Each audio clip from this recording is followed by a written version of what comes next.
Everyone, and welcome to Moving to Georgia. I am Sarah Maslowski, and today we are going to be talking about all the best schools here in Georgia, and we're going to be talking about what has been happening in the real estate market, specifically with interest rates recently. So, first and foremost, Merry Christmas, Happy Holidays, and I hope that you are getting all geared up for the holiday. I don't think that I'm ready, but I am excited to spend some quality time with loved ones and enjoy the Christmas holiday. Um, so typically, in my experience, this week or this next couple of weeks is usually a really busy time when all of you are sitting around with family members thinking about, hey, wouldn't it be nice to relocate here? Or next year, why don't we do this? And so I get lots of phone calls from y'all um, over the holiday weekends and break as you are exploring this. So if you're just joining us, I'd love to know where you're watching from. Say hello in the comments. And of course, if you have any comments or questions about making a move to Georgia, we want to talk about that. So, um, one important thing that's happened since the last time that we've been together is mortgage rates have had a big change. So they've drastically interest rates have gone down almost a full percentage point over the past couple of weeks. And this is due to positive news when it comes to inflation from the Federal Reserve. So I'm going to share this graph with you. And you'll have to forgive me. I'm getting over a cold, flu. I don't know what it was. But I was down for the count for a couple of days. But here we see this is the Federal Reserve Fund's rate hikes, and you can see that they have not raised the Fed interest rate since July. And when they met in September, November, and December, they signaled that they were not raising the interest rates. And in fact, at the recent meeting in December, they signaled that they are anticipating that they're going to cut the Fed interest rate about 3 times in the coming year. And so that was a great sign for the market. And we immediately saw the markets respond to that great news. Now, the Fed interest rate is not what mortgage rates are based on. They're not directly related, but they are correlated. So that positive news sent shockwaves through the mortgage banking industry, and mortgage rates kind of reacted similarly as well.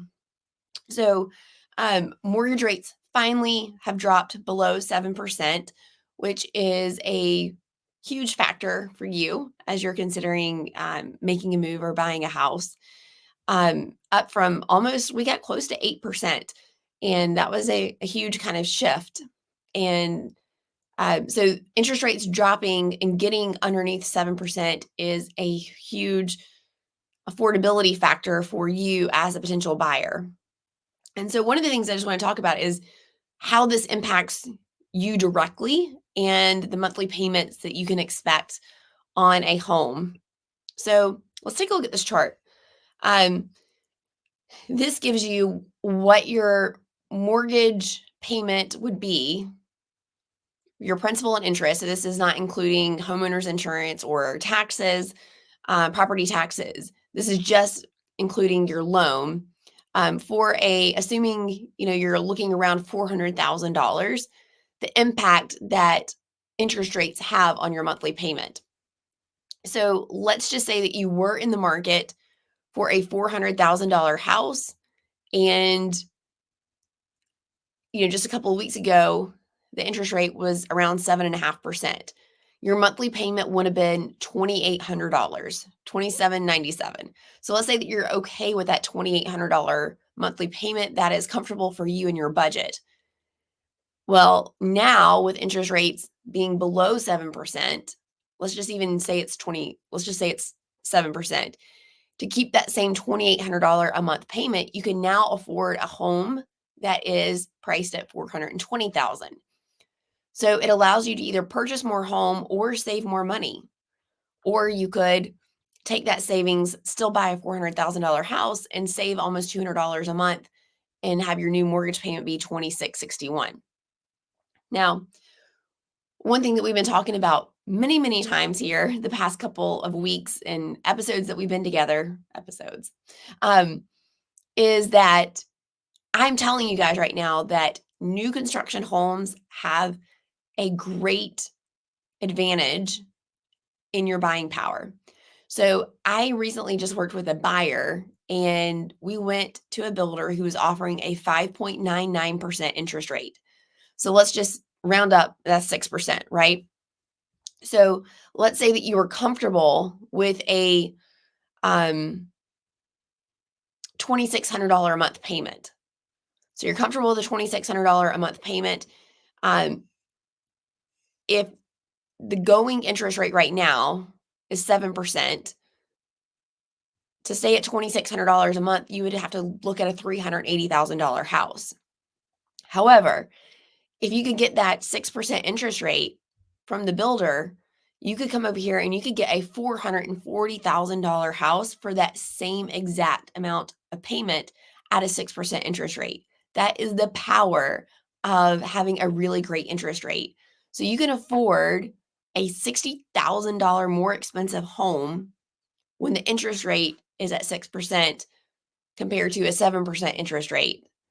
So sometimes it's surprising to my clients when we talk about their budget and we talk about their goals, and I say, hey, let's go look at this new construction home that's $50,000 more than what you told me that you wanted to spend.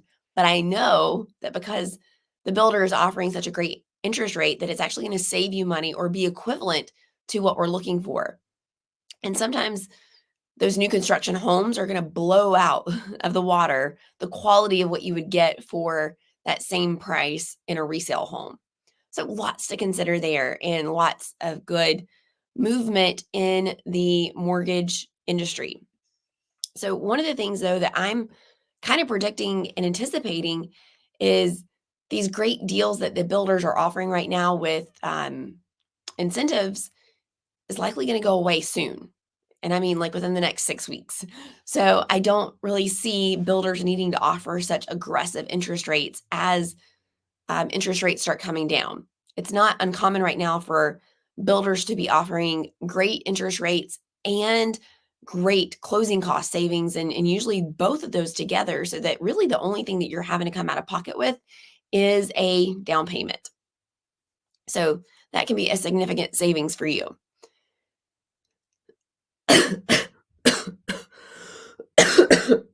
Excuse me.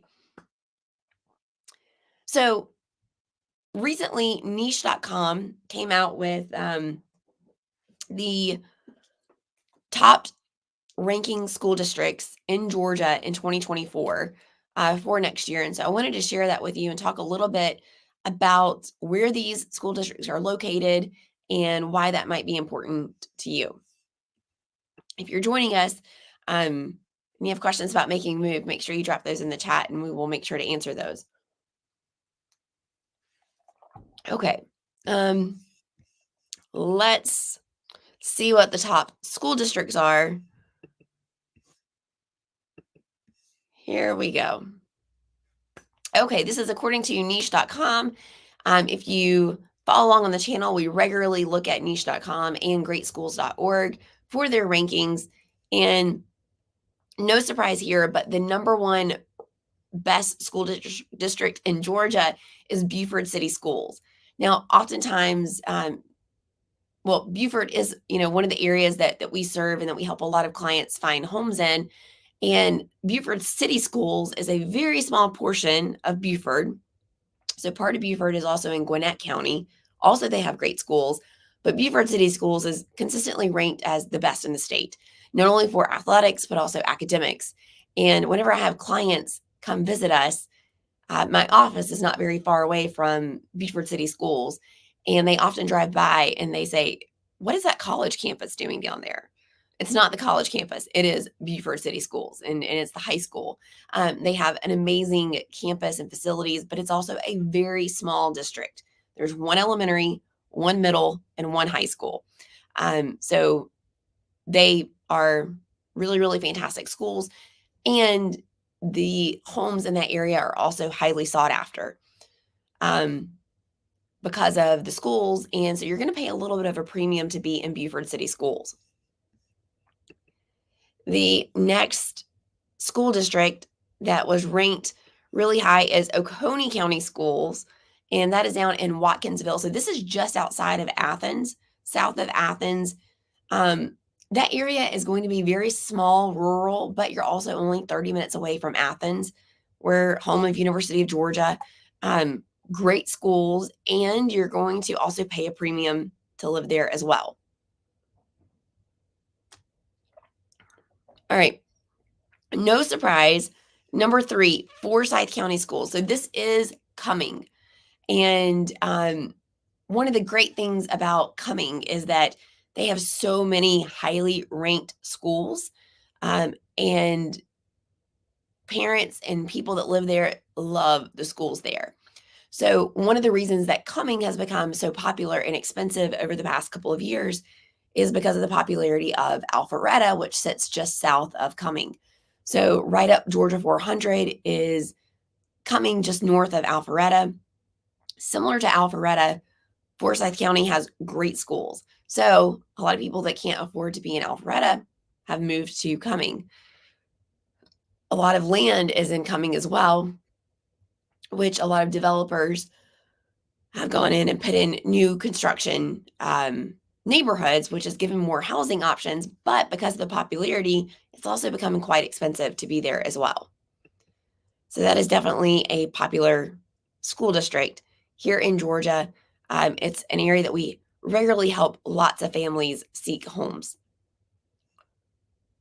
Oh, okay. So the next best school district is Bremen City School District. This is in south of Atlanta. And then you also have the city schools of Decatur. So Decatur is known as inside the perimeter. So most all the areas in our channel that we cover is outside the perimeter of Atlanta. And so definitely homes in the Decatur area are going to be older, smaller, a lot of homes built in the 50s, 60s, 70s. And you are going to be much living kind of like that city life.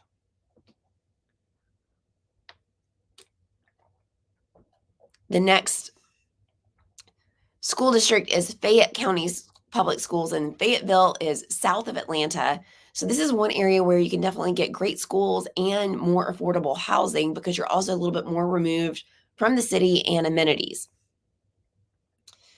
This one surprised me. Lowndes County Schools, this is in Valdosta, Georgia, which is all the way in South Georgia. And when I say South Georgia, I mean it's like the last town on Interstate 75 that you get to before you get to Florida. That is a town, and it's big. It's where I grew up. So it's kind of interesting to see that my school system that I used to go to and I graduated from is named one of the best school districts in Georgia. So good for them. All right, we have Carrollton City Schools, and next on the list is Jefferson City Schools. Now, Jefferson is a town that we cover here on this channel and that we help clients purchase in.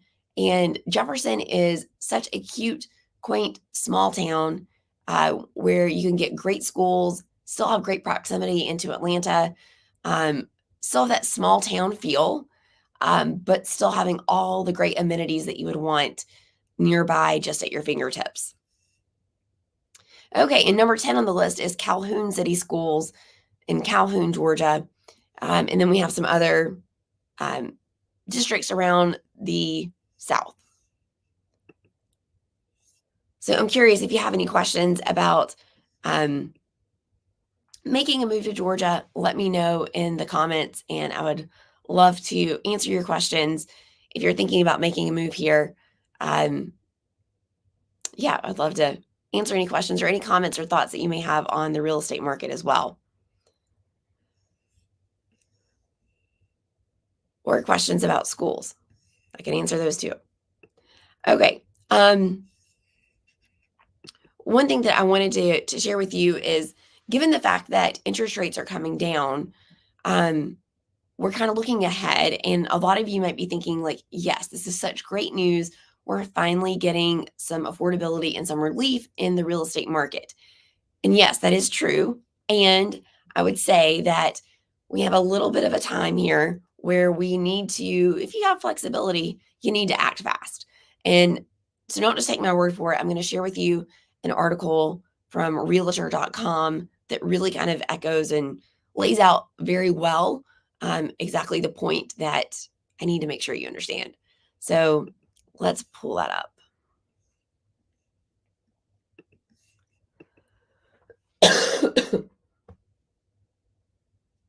Okay. The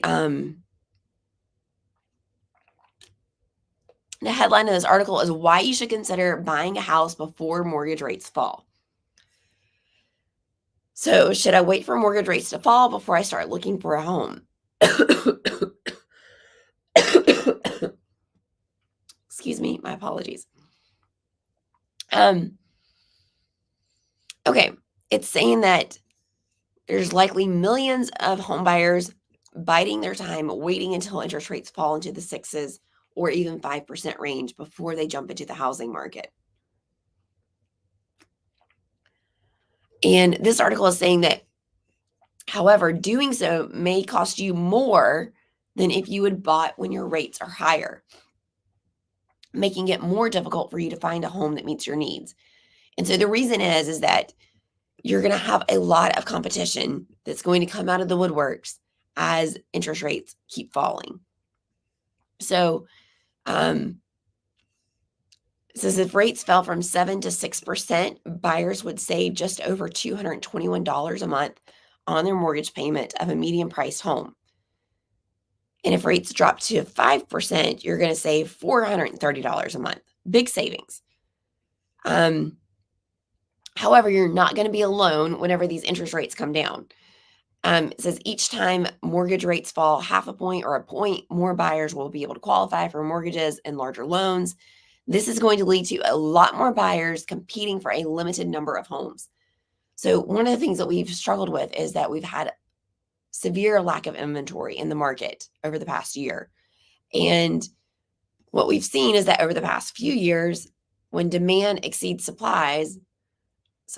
when demand exceeds supply, like we saw in 2020 and 2021, early part of 2022, every single house had bidding wars, way over asking price, and first-time home buyers were left kind of waiting on the sidelines. They could not compete because oftentimes you were competing against investors or older buyers who have built up equity in previous homes and they had a lot of cash to compete with. So I'm suspecting that this is going to happen again. And this is what is going to be what the spring market is going to look like. Now, there's still going to be some opportunity where you're not going to see such extremes, but this is going to be very much a reality as interest rates keep coming down. Because the hard part is that inventory is not rising to keep up enough with these interest rates and with demand. So it says, while the lower rates could encourage more homeowners to list their homes, these prices, the properties are likely going to be swarmed by buyers. Ironically, lower mortgage rates could worsen the housing shortage, especially if demand exceeds supply. And right now we know that, likely this is going to be the case. I just want to share with you what the local demand for listings and kind of what that looks like. So let me share with you some local data. Okay, so this is homes for sale in a couple of different areas: Greater Atlanta, Gainesville, Cumming, Beaufort. Overall, in the Greater Atlanta area, homes for sale are down 8% compared to last year. Gainesville's down almost 14%. Cumming is down 21, almost 22%. Beaufort almost 14%. So we have way less homes for sale than what we normally do, and yet homes are still appreciating and selling as they should. So if you look at the median sales price overall in the Greater Atlanta area, the median sales price is up 6%. In Gainesville, it's up 10%, Cumming 8%, and in Beaufort, just a little over 2%. So, you still have a lot of healthy demand for houses here in the Metro Atlanta area. and you have not a lot of homes for sale. So as interest rates go down, hopefully we'll get some more inventory, but it's not going to be enough inventory to match the demand of how many buyers are going to want to buy a house. So it's my best advice to you that if you have flexibility and the ability to buy now, let's see if that's a strategy that we can work and make work for you. Definitely something to consider. All right. Well, thank you everyone for joining me on the live stream tonight. As you can tell, I've been feeling a little bit better and still trying to get over a cold here. So I will hope y'all have a very, very Merry Christmas. I will see you in the new year.